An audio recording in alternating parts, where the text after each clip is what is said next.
जगदीश सुधीश भवेश विभो परमेश परात्पर पूत पीतः प्रणतं पतितं हतबुद्धिबलं जनतारण तारयतापितकम्। हे जगदीश, हे सुबुद्धिमानंकर प्रभु, हे विश्वेश, हे सर्वव्यापिन, हे परमेश्वर, हे प्रकृति आदिरु अतीत, हे परम पावन, हे पिता, हे प्राणी मानंकर निस्तारक, हे शरणा, हे शरणागत पतित, हे बुद्धिबलहीन संसार संतप्त दास को उद्धार करंतु। प्रिय जगन्नाथ प्रेमी दिव्यात्मन आपण मानकु समस्त को जय जगन्नाथ टी परिवार तरफ शुभ संध्या। जय जगन्नाथ टीवी चैनल माध्यम रे सीधा प्रसारण रे आपण माने दर्शन करुछंती महाप्रभु श्री पतित पावन को जगन्नाथ श्री भगवान को। तेबे दर्शक बंधु बड़ देउल दर्शन करुछंती आपण माने आउ किछि समय पूर्व आपण माने दर्शन करुथिले महाप्रभुंकर सिंहद्वार रे अरुण स्तंभ निकट रे भक्त अनुभूति कार्यक्रम। ए भक्त अनुभूति कार्यक्रम रे आपण माने सामिल हुंतु और निज निजर भक्ति भावर कथा को प्रकाश करंतु जय जगन्नाथ टीवी रे। हमर जय जगन्नाथ टीवी रो स्टाफ माने यूनिफॉर्म रे अछंती। देखिबे जेतेबेले आपण माने आसुछंती अनुभूति कार्यक्रम आरंभ हेलानी कि नाही संदेह होउची ताले जो माने पोशाक रे थिबे बा यूनिफॉर्म रे थिबे जांकर लेखा जाइतिबो जय जगन्नाथ टीवी, पिला माने जय जगन्नाथ टीवी रो यूनिफॉर्म परिधान करछंती। आपण माने को पचारि निज निजर अनुभवर कथा बा अनुभूतिर समय को जानी पारिबे। तेबे हमर 3 समय अनुभूति कार्यक्रम जहा सकाळ 9टा आउ दिन 12:30 एवं संध्या 7टा। मन रखंतु हमर दिन जाक भितरे 3 थर आ सप्ताह जाक आमर अनुभूति कार्यक्रम प्रसारण करा जाउची। आपण माने निज निजर अनुभवर कथा को प्रकाश करि परिबे। तबे आसंतु आसंता काली एकादशी कौन रही संक्षिप्त पंजिका टिके दृष्टि पकेइबा। आसंता काली सोमवार शंभु एकादशी गोमती एकादशी। आसंता काली सूर्योदय 6:43, सूर्यास्त 5:02:30 एवं आसंता काली एकादशी एकोदिष्टा गो पार्वण श्राद्ध। आपण श्रीमंदिर चूड़ारू रात्रि 10टा समय अपाततः एकादशी महादीपर दर्शन करें एवं एकादशी महादीप देखी आपण एकादशी महादीप दर्शन कर सारा जहाँ कि आपण ग्रहण करेंगे। आमर एकादशी महादीपर सीधा प्रसारण देखंतु केवल जय जगन्नाथ टीवी रे। सिंह भक्षण निषेध 6:37 पर पोईशाग संध्या 6:37 पर पोईशाग भक्षण निषेध। तेबे आसंतु जानी नवा कौन रही आसंता काली शुभ बेला सूर्य उदय ठारू 7:48 मध्य अच्छी, पुणी 9:25 ठारू 11:49 मध्य अच्छी, पुनः रात्रि 7:28 ठारू 10:40 मध्य शुभ बेला रही एवं तापर 1:52 ठारू राति 2:40 पर्यंत शुभ बेला रही। ये तो तिला शुभ बेला। एवं आसंतु जानी नवा 12टी जाक राशिंकर कौन रही संक्षिप्त राशिफल। राशिचक्र संक्षिप्त प्रथम राशि जहाँकि मेष राशि रोग पीड़ा टिके देखा दे पारे। वृष राशि सुसंपर्क वृद्धि पाइब। मिथुन राशि बाधा विघ्न दिनटी अतिक्रम हो पारे। कर्कट राशि वक्तृतार आपण सम्मानित लाभ कर। सिंह राशि किसी द्रव्य नष्ट होबार संभावना रही। कन्या राशि सुसम्मान प्राप्ति हेबे। तुला राशि व्याकुल मना देखा दे पारंती। बिछा राशि देवदर्शनर जोग रही। धनु राशि धनहानिर जोग अच्छी। मकर राशि अर्थ लाभर जोग अच्छी। कुंभ राशि सम्मान लाभर जोग रही।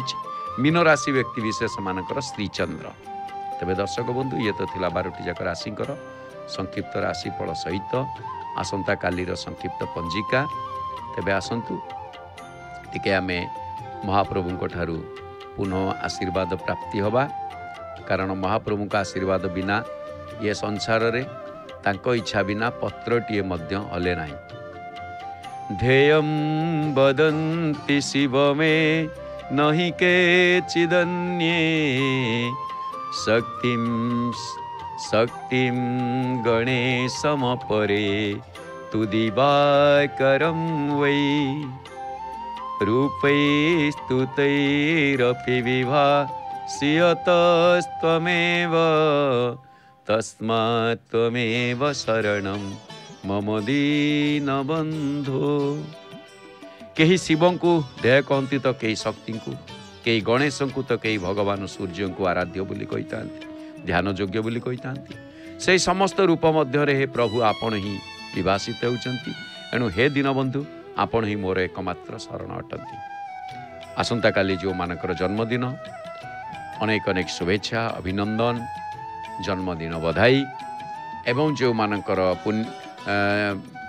मानकर विवाह वार्षिकी महाप्रभु से मानकर दाम्पत्य जीवन सुखमय करंतु एवं चलापथ कुसुमित करंतु तथा सुख शांति समृद्धि प्राप्ति हुअंतु। और जो मानकर पुण्यतिथि बा श्राद्ध दिवस महाप्रभु अमर आत्मा को सद्गति प्रदान करंतु। यही जय जगन्नाथ टीवी चैनल माध्यम सीधा प्रसारण में महाप्रभु श्री जगन्नाथ निकट में श्रेष्ठ भक्ति निवेदन। तेबे दर्शक बंधु आसंतु आजिर गोटे स्वतंत्र विषय वस्तु रही जहाँ सदाचार धर्म केमिति पालन करने दरकार युधिष्ठिर को गृहस्थाश्रम धर्म ये सबू विषय रे आमे गतकाली श्रवण करुथिले। आज जहाँ कहउछंती सुकमुनि परीक्षित को आज गज उदाहरण विषय रे आज प्रसंग रही। एपर्यंत नारद युधिष्ठिर प्रश्नर जो सब उत्तर देइथिले से कथा सुखदेव परीक्षित को कहउथिले एवं परे परीक्षित भगवान विष्णु क्यों क्यों मन्वंतर रे पृथ्वी रे जन्मग्रहण करथिले ताहा जानिबाकू चाहिथिले। भविष्यत रे मध्य क्यों चरित्र ग्रहण करिवे से कथा मध्य कहिबाकू अनुरोध करथिले परीक्षित सुकमुनि को। तबे सुखदेव कहिले जे हे राजा परीक्षित ए पर्यंत 6 मन्वंतर व्यतीत हो सारिलाणी। आगरु प्रथम मनुक कथा कहा सरीछि। ए मनुकर आकुति और देवहूति नाम 2 कन्या थिले। भगवान विष्णु धर्म और ज्ञान संपर्क में उपदेश देवा लगी कपिल और यज्ञ नाम उत्पन्न होते। भगवान कपिल जो सब कर्म करते कहा सरीछि। एबे यज्ञकर कर्म कौन शुण। स्वयंभुव मनु राज्य त्याग करी पत्नी सहित तपस्या करने लगी वनगमन कले। जेतेबेले वनगमन कले सुनंदा नामक एक नदी कूल गोटे पादरे दंडायमान रही से 100 वर्ष काल कठिन तपस्या कले। ए अवस्था देखी वनरे रहउतिबा राक्षस माने तांको पागल बोली भाबिले। राक्षस मान को मनीष मांस भल लगे तेणु स्वयंभुव मनु को खाइबा पई बाहरिले। एकथा भगवान यज्ञपति जानी पारिले। से देवता मान को सांगरे नहीं राक्षस मान को संहार कले। स्वयंभुव मनु रक्षा पाइले। एई मनु को परे अग्नि को पुत्र स्वारोचिष हेले द्वितीय मनु स्वारोचिष मनु आउ तांकर पुत्र हेले द्युम्न। देवशिरा ऋषि स्त्री त्रिशिरा गर्भरु भगवान विभु नाम नहीं अवतीर्ण हेले।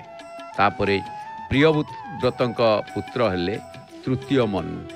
तांकठारु उत्पन्न हेले पवन संजय एवं यज्ञहोत्र नामक पुत्र। वशिष्ठ ठारु जात हेले सप्तर्षि सत्य वेद श्रुति भद्र नामक देवता एवं सत्यजित नामक इंद्र। धर्मक पत्नी सुन्द्रेतक गर्भरु जात हेले भगवान सत्यसन एवं सत्यव्रत। तेबे तामसन हेले चतुर्थ मनु। याठारु जात हेले पृथु स्वाति नर केतु आदि 10 पुत्र। ता छड़ा सर्व्यक हरि और वीर नामक देवता मध्य उत्पन्न हेले। एई मन्वंतर रे हरिमेधा ऋषि पत्नी हरिणी ठारु भगवान हरि नाम अवतार ग्रहण कले। ए हरि ही ग्राह ठारु गज को उद्धार करथिले। तेबे ग्राह और गज कथा जेतेबेले कहिले से कथा शुणिकी परीक्षितंकर आग्रह हला जे कौन से ग्राह आउ गजक कथा गजोद्धार केमिति हेला टिके दया करी मते कहंतु। सुखदेव ठारू हरिकथा शुणिकी परीक्षित भोक शोष तो सब भूली जाइए एवं भोक शोष भूलीगला परे से कौन कले ना पचारे सुखदेव को जे ग्राह आउ गजों कथा दया परवश मत टिके कहतु। सुखदेव कहले हे राजा परीक्षित शुद्ध मनरे एकाग्र चित्तरे श्रवण कर कारण ये प्रसंगटी अति भक्तिभावर प्रसंग एवं गूढ़ प्रसंग। महाप्रभु केमिति भक्त को रक्षा करने लगी निजे तत्पर हूँ से कथा मु कहूँ कारण ये कथाटी आसला त्रिकुट नाम गोटे विख्यात पर्वत थिला ता चारिपटे घेरी रही क्षीर सागर। त्रिकुट पर्वतर चारिपटे घेरी रही क्षीर सागर एवं पर्वतर उच्चता थिला 10,000 योजन। आ पर्वतटी दूर को देखा जाउथिला 3 थाक भली गोटे सुना भली द्वितीयटी रूपा भली एवं तृतीय थाकटी लुहा भली झटकुला। तेणु पर्वतर वृक्षलता माने मध्य बड़ विचित्र। पर्वत उपरु झरणा गुड़िकर जल झरझर होई आसिकी तलकू खसुथिला। शीतल जल क्षीर सागर रे पड़ी क्षीर पालटि जाउथिला। पर्वत कंदर मानकरे बसवास करथिले सिद्ध मुनि विद्याधर महानाग किन्नर एवं अप्सरा माने। एमानक वेदध्वनि और नृत्य गीतरे त्रिकुट पर्वत सदा सर्वदा मुखरित होउथिला। देवांगना माने ए क्षीर समुद्र रे स्नान करुथिबारु यार जल सर्वदा सुरक्षित तथा सुरभित थिला। एई सागर भितरे थिला वरुण देवतांकर एक अनुपम उपवन ता भितर गोटे उपवन भी थिला। देवलणना माने एई उपवन रे विचरण करुथिले आ नाना वृक्षलतारे ये थिला सुशोभित। वृक्षलता मध्य परिपूर्ण रहिथिला।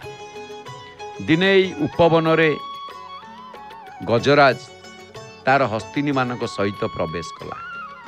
गजराज प्रवेश कला हस्तिनी मानक सहित।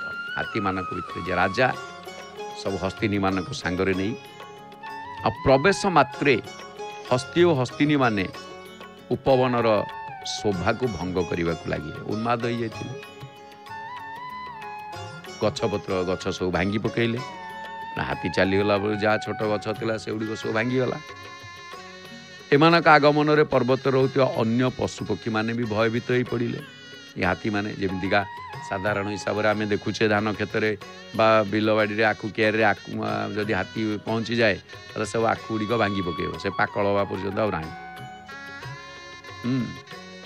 तेणु आपर गज जूथ जितेबाला रास्तार गज जूथ माने जाती हाथी पल जूथ माने पल तेणु समस्ते रास्ता छाड़ी दियंती चुपचाप सब ठिया हो जाए।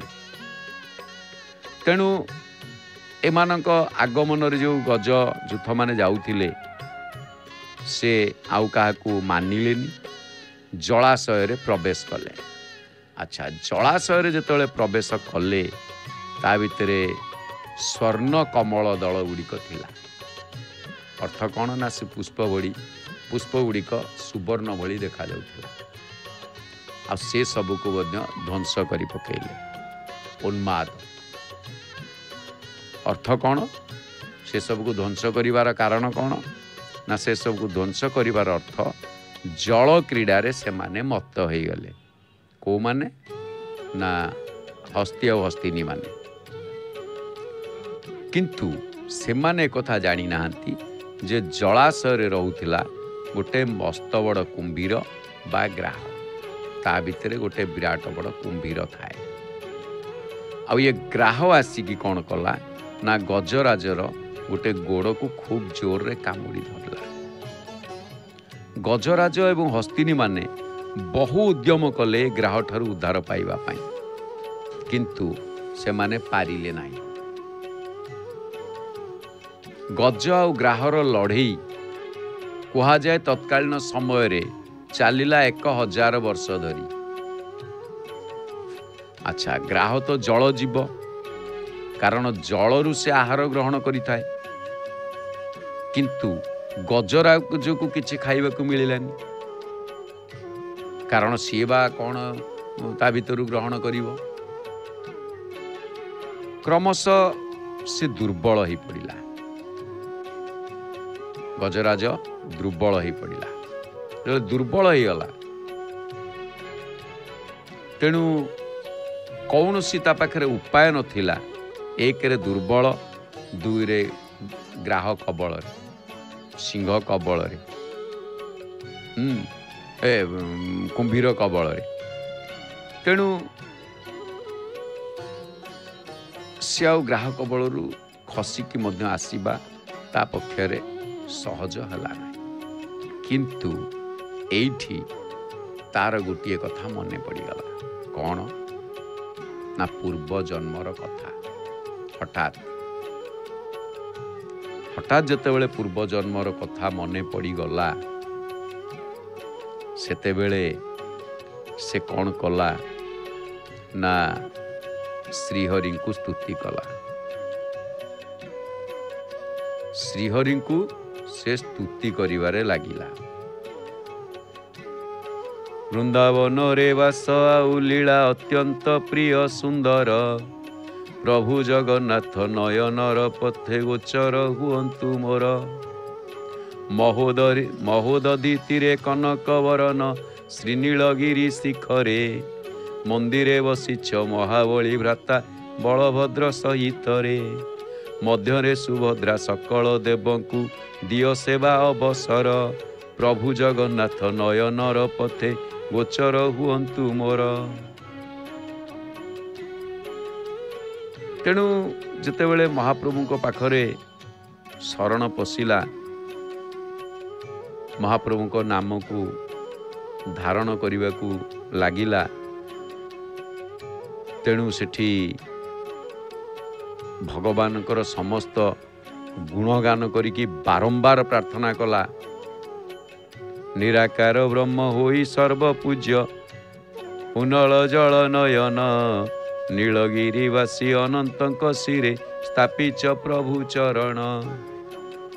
ଶ୍ରୀରାଧା ଦେବୀଙ୍କ ପ୍ରେମ ପୂର୍ଣ୍ଣ ତନୁ ଆଲିଙ୍ଗନରେ ବିଭୋର, ପ୍ରଭୁ ଜଗନ୍ନାଥ ନୟନର ପଥ ଗୋଚର ହୁଅନ୍ତୁ ମୋର। କୃପା ସିନ୍ଧୁ ପ୍ରଭୁ ସଜଳ ଜଳଦ, ସ୍ତମ ସ୍ତ୍ରୀ ଅଙ୍ଗର ବର୍ଣ୍ଣ, ରମାବାଣୀ ରତ ପ୍ରଫୁଲ୍ଲ କମଳ, ତୁଲ୍ୟ ନୟନ ବଦନ। ସୁରେନ୍ଦ୍ରାଦି ବନ୍ଦ୍ୟ ଉପନିଷଦଟି, ଘୋଷଇ କୀର୍ତ୍ତି ତୁମ୍ଭର, ପ୍ରଭୁ ଜଗନ୍ନାଥ ନୟନର ପଥେ ଗୋଚର ହୁଅନ୍ତୁ ମୋର। ହେ ଶରଣ ପଞ୍ଜର, ହେ ଦୀନନାଥ, ମୋତେ ଏଥିରୁ ଉଦ୍ଧାର କରନ୍ତୁ। ଯେତେବେଳେ ବାରମ୍ବାର କହିଲା ଯେ ଏ ପ୍ରଭୁ ମୋତେ ଏଥିରୁ ଉଦ୍ଧାର କରନ୍ତୁ, ସେତେବେଳେ ଆଉ ମହାପ୍ରଭୁଙ୍କ କାନରେ ବାରମ୍ବାର ଯେତେବେଳେ ଭକ୍ତ ଚିତ୍କାର କରୁଛି, ମହାପ୍ରଭୁଙ୍କୁ ଡାକୁଛି, ଆଉ ସେବା କ'ଣ କରିବେ? ମହାପ୍ରଭୁ ତାଙ୍କ କାନରେ ବାଜିଲା। ଭକ୍ତିରେ ତାଙ୍କର ହୃଦୟ ତରଳି ଥାଏ। ଆଉ ଯେତେବେଳେ ସେ ଏକଥା କହିଲେ, ଆହେ ସୁରବର ଶୀଘ୍ର ଦୂର କର ମୋର ଅସାର ସଂସାର, ଆହେ ଯତୁପତି ହର ମୋ ଝଟତି ବିରାଟ ପାପର ଭାର। ଦୀନନାଥକୁ ଦେଇଥାଅ ପ୍ରଭୁ ମୋକ୍ଷ ସମ୍ପଦ ତୁମର, ପ୍ରଭୁ ଜଗନ୍ନାଥ ନୟନର ପଥେ ଗୋଚର ହୁଅନ୍ତୁ ମୋର। ଆସ ହେ ଅଚ୍ୟୁତ, ଆସ ହେ ଅନନ୍ତ, ଆସ ଆସ ବଳରାମ, ଆସ ଯଶୋବନ୍ତ, ଆସ ଜଗନ୍ନାଥ, ଆସ ଆସ କଳ୍କି ରାମ। ଜୟ ହେ ଅଚ୍ୟୁତ, ଜୟ ହେ ଅନନ୍ତ, ଜୟ ଜୟ ବଳରାମ, ଜୟ ଯଶୋବନ୍ତ, ଜୟ ଜଗନ୍ନାଥ, ଜୟ ଜୟ କଳ୍କି ରାମ। ସାଙ୍ଗେ ସାଙ୍ଗେ ମହାପ୍ରଭୁ ଗଜେନ୍ଦ୍ର ପାଖରେ ଆସିକି ଉପସ୍ଥିତ ହେଇଗଲେ। ଏଇଠି ଭଲ ପଦ ଭାଗବତରେ ବର୍ଣ୍ଣନା କରାଯାଇଛି। କିଛି ନ ପାରିଲା ସେ ଯେତେବେଳେ ପଦ୍ମବନରେ ଥିଲା,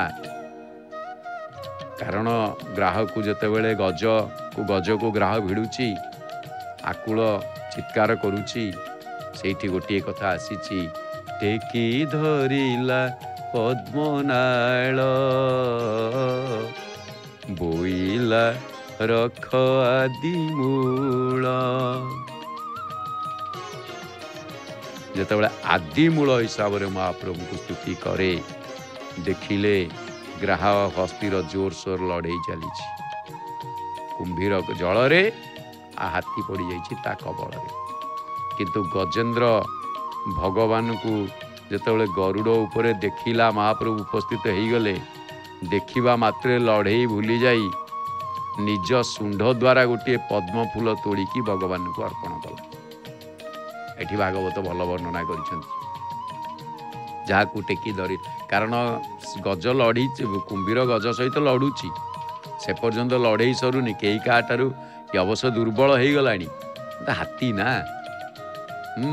तेणु सी ता सहित लड़ी चली पुणी हाथी मानकर राजा सीए तेणु लड़ी चली किंतु एते भितरे ता लड़े कि से भूली जाई से देखीदेला जेतेबेले भगवान गरुड़ पृष्ठरे अछंती सांगे सांगे कौन कला टेकी धरिला पद्मनाल बोइला रख आदि मूल भगवान देखिले गरुड़ उपरे बसी गजेंद्र को उद्धार करहबनी गरुड़ उपरे बसिकी उद्धार करने संभव नुहे तेणु गजेंद्र को जल मध्य ऊपर को टाणी आनिले ये गोटे कथा गजेंद्र को जल भितर ऊपर को टाणी आनिले जेतेबेले गजेंद्र को जल भितर ऊपर को टाणी आनिले सेठी गजेंद्र मृत्यु मुख रक्षा पाइले आ देवता माने आकाशरू पुष्पवृष्टि कले किंतु आपण देखिए ग्राह को मुक्ति देइछन्ति महाप्रभु जो ग्राह को मुक्ति देइछन्ति सेतेबेले कौन हब ना आमे आगामी पर्याय रे से विषय रे अवगत हबा कारण गजेंद्र तो उद्धार हो गला किंतु ग्राह को केमिति मुक्ति देले से विषय रे आमे आगामी पर्याय रे आमे जानिबा केमिति ताको उद्धार कले कूल को तो टाणी आनिले ऊपर को टाणी आनिबा भितरे सेपटे कुंभीर आउ स्थल रे बल पाएनी ए सब विषय आमे आगामी पर्याय रे श्रवण करिबा तेबे आसंतु एथर आमे जानिबा जे श्रीमंदिर जानिबा कथा आ श्रीमंदिर जानिबा कथा रे आज आमर भल विषय वस्तुटी अच्छी जहाकू कि आपण माने देखिबे श्रीमंदिर अनेक गुड़िए कथा अच्छी जहाकू जानिबा पई समस्ते आग्रह करिथान आग्रह कौन ना महाप्रभु होउचंती सर्वरहस्य पुरुषोत्तमस्य देवा न जानाति कुतः मनुष्य महाप्रभु को कथा को देवता माने मध्य जानिबा कष्ट साध्य होता है से ब्रह्मा हाथ जोड़ी ठिया एवं जी शंकर भगवान सी मध्य हाथ जोड़ी ठिया आउ ए सबु भितरे अन्य माने बा किए कौन कहिबे तेणु जानिबा कथारे गोटे सुंदर कथा अच्छी केउ पक्षी उड़िले वेद ध्वनि शुभी थाए एइतिपाई जेतेबेले गोटे कथा वेद ध्वनि कौन ना ओंकार शब्द आउ द्वितीय रे गरुड़र पुच्छ पर गरुड़र पर तत्कालीन समय ये कहा जाए सुवर्णवत सुना भली झलकु थाए आ सी जेतेबेले उड़े पक्षीराज गरुड़ आपण माने जानिछंती राजा होउची पक्षी मानक भितरे गरुड़ पक्षी मानकर राजा सी आ पशु मानकर राजा किए सिंह एमाने प्रथम चयन हो जाइछन बुझीपार आमर सब मंत्री चयन होती किंतु तांकर से सिंह राजा आउ पक्षी भितर गरुड़ होउची राजा पक्षीराज बोली कहा जाए तेबे जेतेबेले गरुड़ पृष्ठरे महाप्रभु बसिकी जाती सेतेबेले कौन हुए ना वेद ध्वनि भली शब्द हुए वेद ध्वनि सुविधा है कहीं सुविधा है खाली रे गरुड़ अब भल कथा ये गरुड़ जितेबाला एमती उड़े ता वेद ध्वनि ता गरुडर स्वतंत्र शब्द किंतु महाप्रभु जितेबाला विराजमान करी गरुड़ पृष्ठ रे जाती सेतेबेले प्रसंग आसी केउं पक्षी उड़िले वेद ध्वनि हुए कथा सेठी नहीं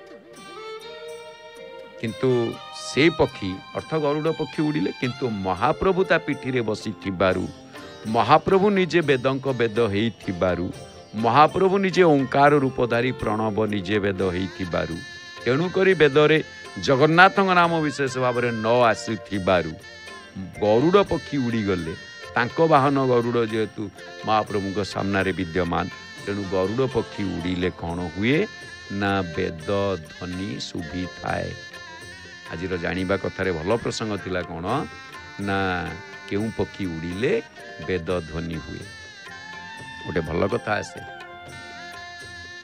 गरुड़ पक्षी महाप्रभुंकर अति जे कि पक्षी भितर भक्त श्रेष्ठ कहीं पक्षी भितर निर्लोभ निरहंकार महाप्रभु को सेवारे सदा सर्वदा तत्पर तेणु महाप्रभु ता नाम निजर रथर नामकरण करिसेंति जे गरुड़ ध्वज हनुमान आउ गरुड़ ये उभय से गरुड़ ध्वज एवं कपि ध्वज महाप्रभुंकर पक्षी भितर गरुड़ आउ पशु भितर माने एपटे जे कि अति प्रिय जे कि हनुमान पशुराज बा भक्तराज अतीव भक्त जी तेणु महाप्रभु कौन करछंती ना जेतेबेले विराजमान करती गरुड़ पृष्ठ उपरे सेतेबेले कौन हुए ना गरुड़ उड़िला बेले वेद ध्वनि शुभी थाए। तेबे आसंतु ए जानिबा कथा को एठे आमे सांग करिबा एबे भागवतंक कथा भागवत बाणी कौन रही भागवत बाणी रे भल कथा अछि सत्य कहिब नित्य तुंडे केबे हे नथिब पासांडे सेवा करिब विष्णु जने पवित्र विनय वचने दुखे संचित जेते धन से नुहे सुखे प्रयोजन। ये गोटे बहुत भल कथा ये आसी सत्य कहिब नित्य तुंडे केबे हे नथिब पासांडे अर्थ सदा बेले सत्य उपरे ही चली असत्य को केबे प्रश्रय दब नहीं आउ पाखंड जी असत्य रे गला असत्य मार्ग गला ताको पाषांड पाखंड बोली कहा जाए पाखंडी बोली कहा जाए साधु केबे पाखंडी होती कि पाखंडी केबे साधु ही पारंती आउ केमिति तमे सत्य पालिबो नित्य तुंडरे धरिथिबो सत्य जमिति आमे जानिछे कहिबो सदा सत्य कथा न देव का मने व्यथा सेवा करिबो विष्णु जने विष्णु को सेवा करिबा अपेक्षा विष्णु जनक सेवा करिबा आहुरी पुण्य जहा गज कुंभीरंक कथा आग मुक्ति पाइछि को कुंभीर आग मुक्ति पाइला कुंभीर गज पछरे उद्धार सिना करदेले जलरू किंतु संसार रे रहिला किंतु गज स्वर्गारोहण कला कुंभीर ग्राह स्वर्गारोहण कला तांको अस्त्र रे छेदन होइछि तेणु सेवा करिवो विष्णु जने पवित्र विनय वचने विष्णु भक्त मानकु बा समस्त को केमिति भाषा कहबा दरकार ना विनय सुशीलतार सहित विनयर सहित कथावार्ता करबा आवश्यक तेणु पवित्र विनय वचन वचन धीर स्थिर शांत सौध तापरे आउटे कथाटी दुखे संचित जेते धन से नुहे सुखे प्रयोजन दुखे संचित कहिबार अर्थ आमे दुख कष्ट करी पेट पालिबा किंतु पिला छुआ अन्य मानक एमानकु काहाकु न देई आमे केवल खाली संचय किबा दान दक्षिणा दान धर्म किछि करिबानी दान धर्म नकरी जो संचय बा लब्ध वस्तु थाए ताकू दुखे अर्जित बोली कहुए आउ से गुड़िक सबू सुख समय रे मध्य काम रे आसेनी आम भाविबा ये मोर अच्छी मोर कार्य लागिबो सुख रे लागिबो ता मध्य से सीधा लिखिदेले से नुहे सुखे से सुख कार्य आसबनी से कुआड़ू केमिति कौन हम कुआड़े पलैब सुख पाई लागिबो नाही तेणु कहिले दुखे संचित जेते धन से नुहे सुखे प्रयोजन। तेणु जदि एटी दुख कौटी ना पाखांड पाषांड जदि रोजगार करिथिबो ता अछि दुखर से कार सुख कार्य लगी पारिबनी, निजर भी लगिबनी, अन्य कार सुख कार्य लगिबनी। विष्णु जनकर सेवा करू नथिबो, पवित्र विनय वचन नथिबो, ताहले कौन हबो ना जो धन संपत्ति अर्जन करिथिबो ताकू दुखरे अर्जित बोली कह जाय, से सुखरे नुहे।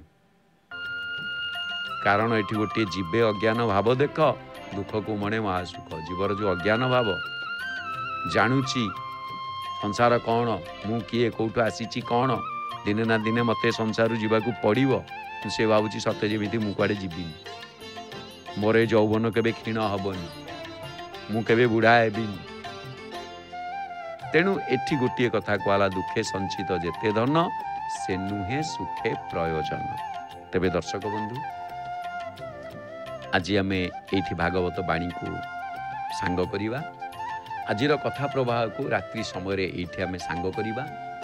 एवं आउ गोटे कथा जे जय जगन्नाथ टीवी रे भक्त अनुभूति कार्यक्रम दिन के 3 थर होउची, सकाळ 9टा, दिन 12टा 30 एवं पुणी संध्या 7टा। आमर कैमेरा टीम एवं उपस्थापक मध्य उपस्थित रहउछन्ती। आमर कैमेरा टीम यूनिफॉर्म रचंती जो जी की लिखा जाइछि जय जगन्नाथ टीवी। आपण इच्छुक व्यक्ति जो माने अछंती अनुभूति रो कथा अनुभव रो कथा प्रकाश करिया पई आपण निर्द्वंद्व निर्विवाद आमर जय जगन्नाथ टीवी रो टीम सहित बा कैमेरा मैन को सहित आसी कथबार्ता हेबे। आमे अनुभूति कहबे आपनकर अधिकार। मन रखंतु सप्ताह रे 7 दिन जाक, दिन के 3 थर, सप्ताह के 7 दिन, कौन दिन बंद ना। कई केबे कहबे ना आज आमर अनुभूति हबनी, प्रश्न उठुनी, शुणिबेनी। कहीं कहले आपण पचारि थिबे जदि जे यूनिफॉर्म पिंधिथिबे पोशाक पिंधिथिबे जय जगन्नाथ टीवी लेखा पोशाक, सी आपन को सठिक उत्तर देबे। अन्य का पचारे हुए तो आप सठिक पाई न पारती। तेणु आपण मान अनुरोध, आपण जय जगन्नाथ टीवी देखंतु, जोड़ी होइकी रुहंतु एवं निज निजर अनुभवर कथा को प्रकाश करंतु। एबे आसंतु आमे सुनामधन्या कंठशिल्पी नमिता अग्रवाल भावपूर्ण कंठरे श्रवण करिबा सुंदर सुमधुर सावलील भावपूर्ण भजन। आउ एक स्वर रे कहिबा जय जय श्री जगन्नाथ, जय जय श्री जगन्नाथ।